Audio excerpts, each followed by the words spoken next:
Hello नमस्कार प्रिय विद्यार्थियों, कैसे हो आप लोग। आशा करता हूँ मस्त होंगे, स्वस्थ होंगे और अपनी तैयारी को बेहतरीन तरीके से कर रहे होंगे।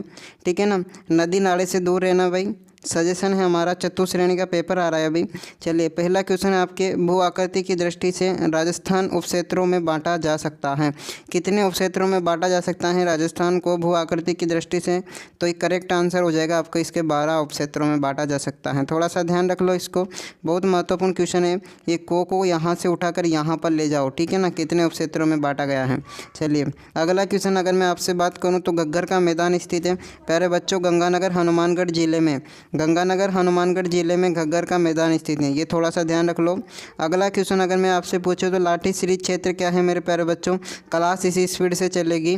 तो लाठी श्री क्षेत्र क्या है मेरे प्यारे बच्चों, भूगर्भित जल प्रपट्टी है। पहला ऑप्शन आपका करेक्ट हो जाएगा। चलिए, इसके थोड़ी सी हम बात कर ले क्योंकि थोड़ा सा इंपॉर्टेंट है ये, कि राजस्थान के पोखरण से लेकर मोहनगढ़ तक, राजस्थान के पोखरण से लेकर मोहनगढ़ तक एक नीचे जो सतह के नीचे एक जल प्रपट्टी स्थित है, वो कितने 60 किलोमीटर लंबी है। 60 किलोमीटर लंबी है।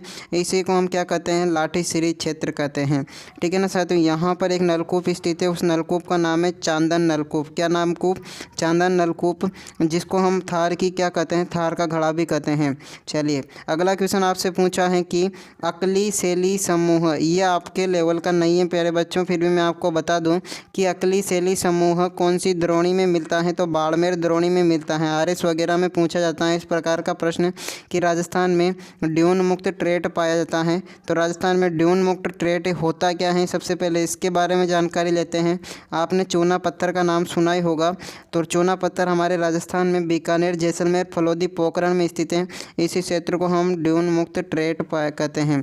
राजस्थान में ड्यून मुक्त ट्रेट पाया जाता है इस क्षेत्र में, ठीक है ना। चलिए, हम बात करते हैं बीकानेर, जैसलमेर, फलोदी, पोखरण। आपका चौथा ऑप्शन करेक्ट आंसर हो जाएगा। अगला क्वेश्चन आपसे पूछा है कि पश्चिमी रेतीले मैदान को की पूर्वी सीमा निर्धारित होती है मेरे प्यारे बच्चों 50 सेंटीमीटर समवर्षा से। अपने राजस्थान की पूर्वी थार के मरुस्थल की पूर्वी सीमा निर्धारित होती है।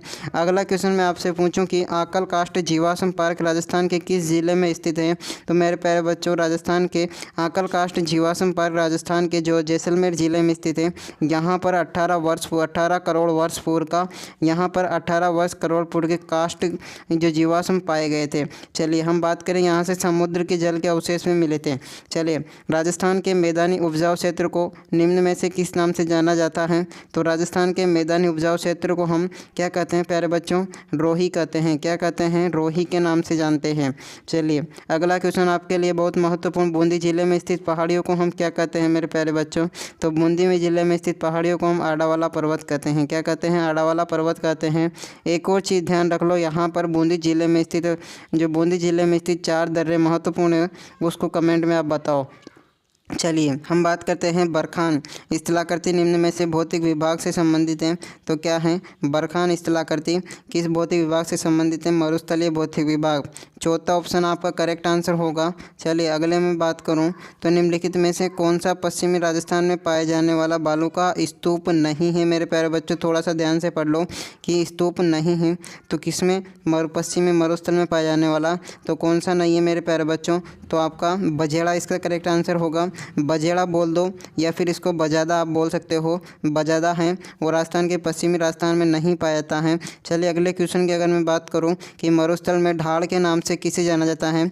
ढाल होता क्या है मेरे प्यारे बच्चों, इस प्रकार से चंद्राकार पहाड़ियाँ होती हैं तो यहाँ पर जल जमा हो जाता है, इसको ही हम ढाल कहते हैं इसको, ठीक है ना साथियों। तो ढाल क्या होता है, चंद्राकार बालू का, यहाँ पर स्तूप है भाई, स्तूप में गर्त यानी कि उसकी ढाल होती है। चलिए, अगले में क्वेश्चन की बात करूँ तो बरखान बालू का स्तूप प्रधानतः राजस्थान के कौन से क्षेत्रों में सर्वाधिक पाए जाते हैं।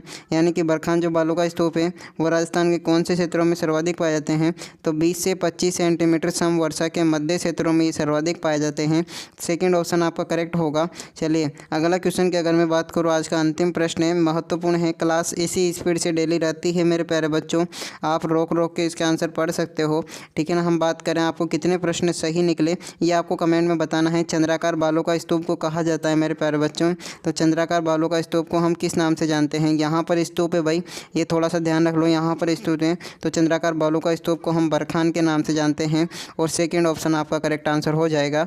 चलिए, ये थे अपने आज के 14 महत्वपूर्ण प्रश्न जो कि आपको कैसे लगे। चतुर्थ श्रेणी के लिए रामबाण कला से मैं आपके लिए डेली लेकर आता हूँ। धन्यवाद।